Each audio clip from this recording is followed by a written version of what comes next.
What's up, old school metal vinyl maniacs? Welcome back to the channel after what has been like 30 or so days pause, which I spent actually having a life because, unlike most metal fans, I do have a life. I traveled quite a bit, so I had no time whatsoever for metal music. But here we are back on track, which with an episode which, truth be told, has been in the making for quite some months, and I wasn't even sure if I should release it at all, as it does touch some highly controversial issues concerning a person who is no longer with us, and as such can't really defend himself.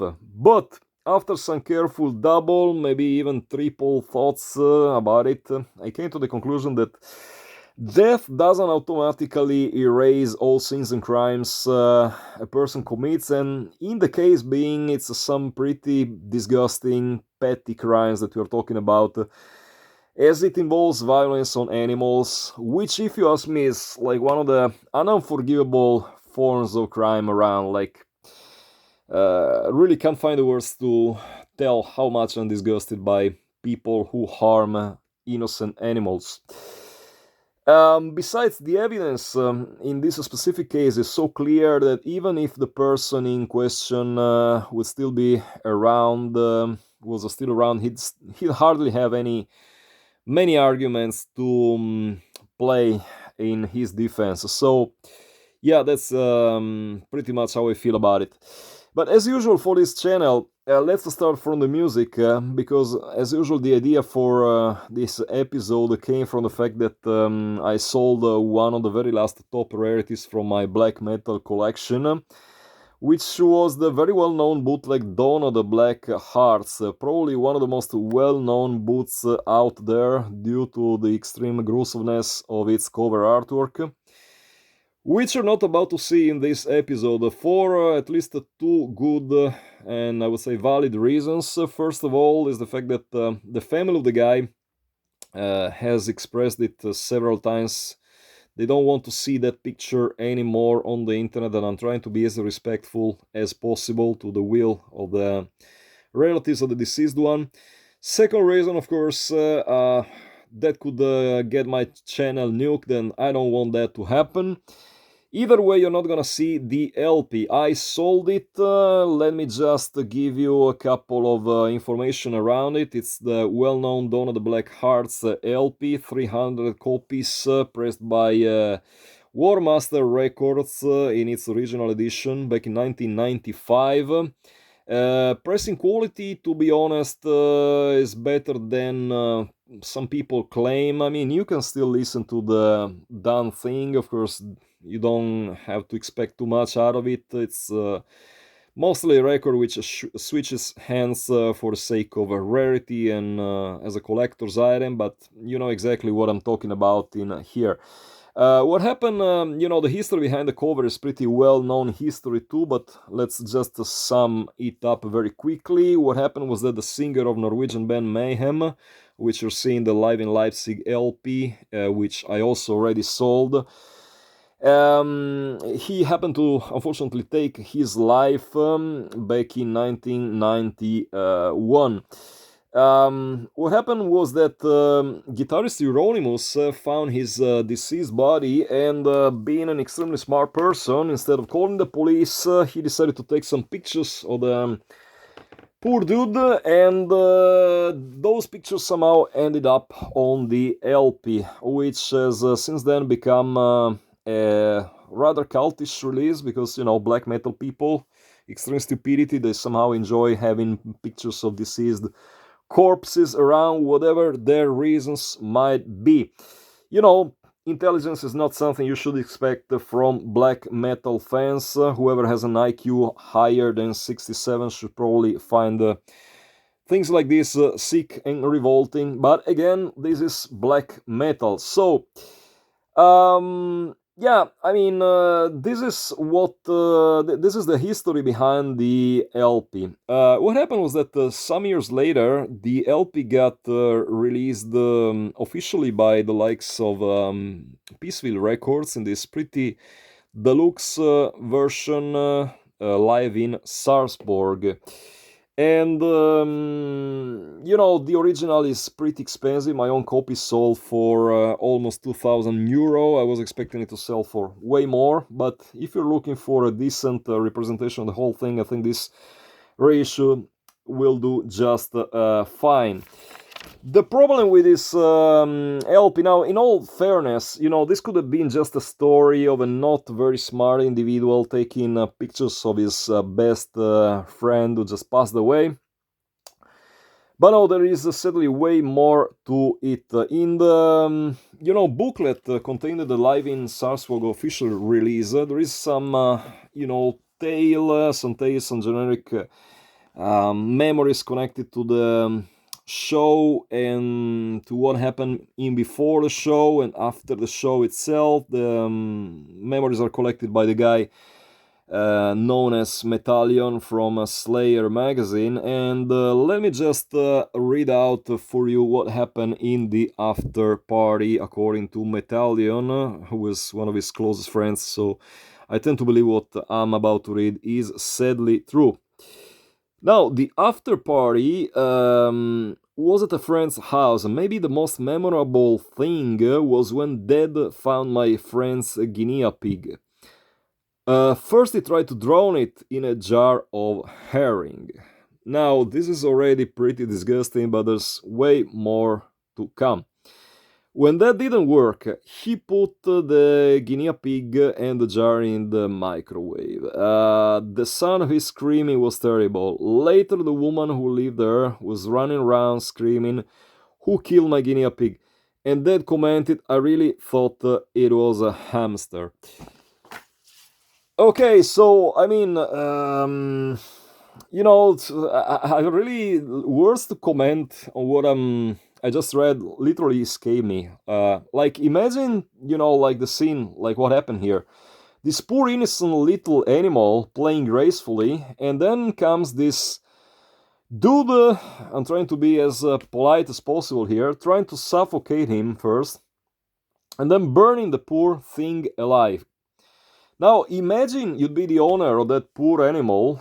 Maybe, I don't know, she had a kid. Imagine being like, imagine you're the daughter or, I don't know, child of this lady, like 7, 8 years old, whatever, coming back home only to find your dearest pet has been murdered by this guy. How would you honestly feel about it? Like, how would you feel if someone came to your house and killed your cat, dog, whatever? I'm sure, I mean, some of you must have kids, like, how would you explain this? Something as disgusting to your own child. I mean, I'm asking you, I'm generally asking you, like, this is something that really escapes me. Words escape me, really. Like, it's, this is one of the reasons why I decided I no longer can stand black metal. This is just unbearable for me as a person, as a grown-up individual.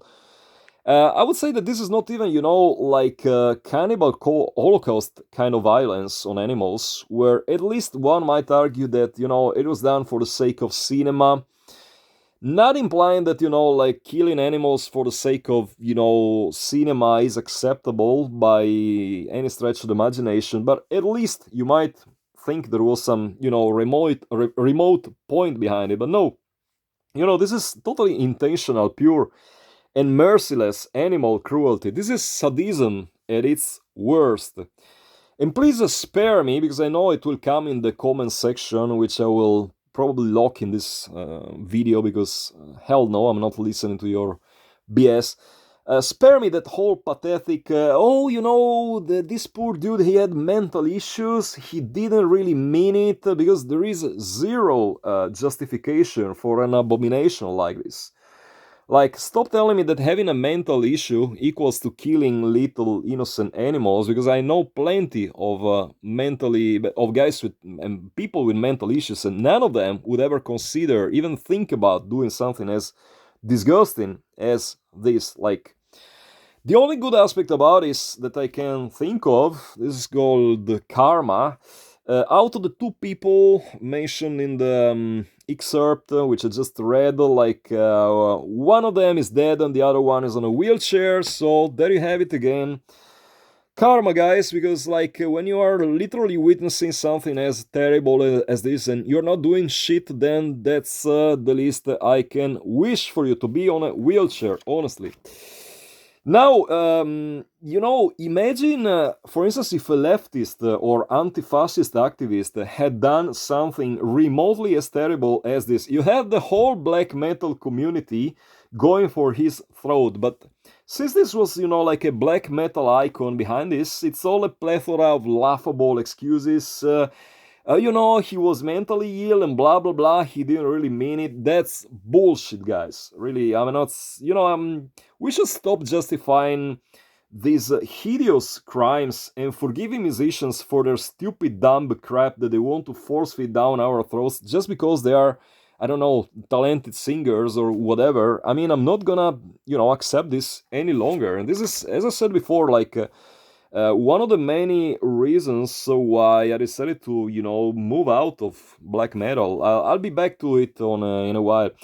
Mind you, this is not the only evidence we have concerning the fact that this dude was an animal abuser, because if you look it up on Lords of Chaos, which some people have a problem with. I have no idea why, because this is literally just a collection of interviews from people from the, early days of the black metal scene.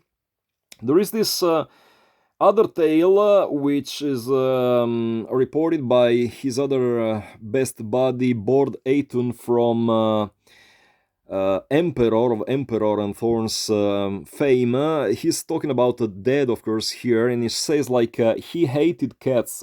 I remember one night he was trying to sleep and the cat was outside his apartment, so he ran outside with a big knife to get a cat. Like, oh my goodness. Like the cat ran into a shed and he went after it, then you heard lots of noise and screaming. There was a hole in the shed where the cat came out again. And Dad ran after it with his big knife, screaming, hunted the cat, only dressed in his underwear. That was his idea of how to deal with the cat. Now, like, as an animal lover, as a cat lover myself, like, whoever has a cat and knows how adorable animals they can be, and they are, to accept something as disgusting as this is just no. This is totally unacceptable for me. It's just getting on my nerves so bloody much. I mean, I don't care if the guy is dead. I don't care like if 35 or how many years passed since then. The guy is still like an icon to a lot of people around. They're still holding him as an example for the new generations of black metal bands. This is just one of those cases where I think these dudes should be cancelled. I'm not fan. Don't get me wrong. I'm not fan of cancel culture at all, because I really don't think that's how you deal with this kind of stuff. But in this specific episode, I really think like he should be cancelled, because like we are canceling like directors over charges like sexual violence, which is totally fair in my opinion, and this is like another kind of violence equally as disturbing, equally as disgusting. And this is just one of those situations where cancel culture should be absolutely applied to this dude. It's never gonna happen because, of course, black metal people, they are like completely stupid, and they would never accept to, remove what is arguably one of the best singers in the genre. But my point still stands. This is completely unacceptable. Really hope that like at some point, I'm really not. I was about to say that I'm hoping for black metal people to one day grow the fuck up and try to understand things. But no, there's no such chance. I mean, I've been in touch with these people for way too long to expect anything from them. Like most of them like reach age of 50 and they're still as mentally developed as a kid from kindergarten. So yeah, that's not gonna happen for sure. But then of course like and this is what I wanted to add. People ask me why I moved out of black metal. Like I refuse to deal with people who support animal cruelty, racism, and all sorts of demented crap. Like at this point, Mayhem, for all I care, they could release the best piece of music in history, and I would honestly couldn't give a flying fuck about it, because there's no way in hell I'm giving my money to people like this. Some weeks ago there was this incredibly smart lady who was kind enough to post on the comment section of one of my previous videos, the one dedicated to political correctness inside the metal. And she was going something like, yeah, black metal is for extreme people. We are not scared by extreme things. Keep your political correctness for your leftist BS and blah, blah, blah.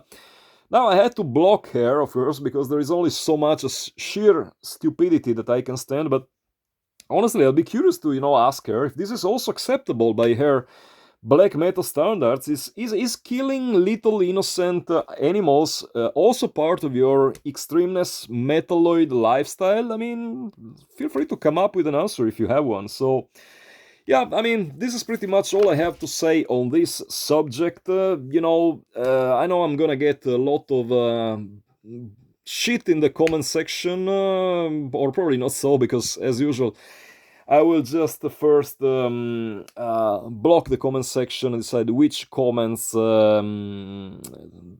the dignity to appear on said comment section. But the thing is that truth hurts, black metal people hate to be reminded what sort of miserable, sore losers they are. And that's why, I get all the kind of hate that I usually get, because they can't really stand truth. That's what it is. And honestly, gotta ask you another question, guys. How many successful black metal people are you aware of, or can you count inside your black metal friends? Most of them, I don't know, are some 40 years old delusional D-bags with an alcohol or drug addiction problem, some shitty underpaid job, and some undiagnosed mental illness. So what kind of expectations can you have from people like these, really? So guys, that pretty much does it for this episode. As I said before, this is a topic which admits no,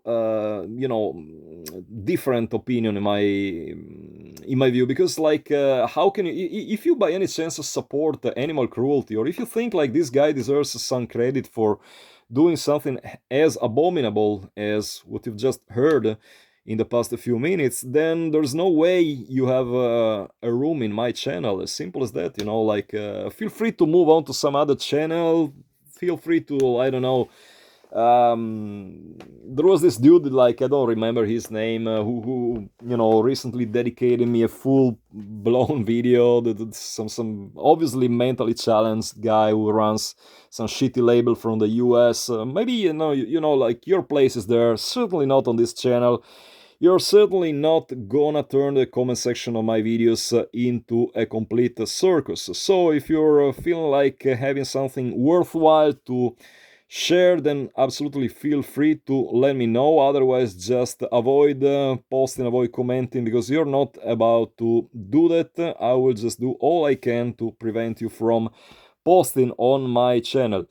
So that pretty much does it. Again, I'm running out of Mayhem records at this point. I'm only left with Out From The Dark picture disc, if I recall correctly. So people interested in acquiring more vinyl from this band, which consists of highly intelligent, smart individuals, feel free to get in touch. Whatever I have left is still up for grabs. Hope you enjoyed this one. Until the next time, keep it loud and heavy as always.